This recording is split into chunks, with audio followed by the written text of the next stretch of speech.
ఇక డీటెయిల్స్ చూస్తే హైదరాబాద్ ట్రాఫిక్ కష్టాలను తీర్చేందుకు జీహెచ్ఎంసీ మరో ఫ్లైఓవర్ ను అందుబాటులోకి తీసుకురానుంది. ఎస్ఆర్డీపీ ద్వారా 450 కోట్ల వ్యయంతో చేపట్టిన మొట్టమొదటి స్టీల్ ఫ్లైఓవర్ గా నిలవనుంది. అయితే నగరంలోని ఇందిరా పార్క్ వద్ద నిర్మించిన ఈ నిర్మాణం మిగతా ఫ్లైఓవర్ల కంటే భిన్నంగా మొత్తం స్టీల్ తో పూర్తి చేశారు. అయితే మొట్టమొదటిసారిగా మెట్రో బ్రిడ్జ్ పై నుంచి ఫ్లైఓవర్ చేపట్టడం జరిగింది.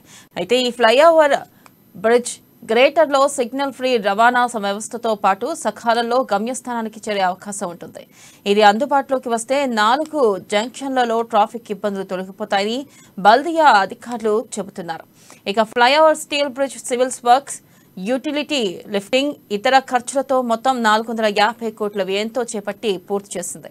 ఇక ఈ స్టీల్ బ్రిడ్జ్ వలన ఇందిరా పార్క్ నుంచి విఎస్టీ స్టీల్ ఫ్లైఓవర్ వలన రవాణా సౌకర్యం మెరుగుపడుతుంది.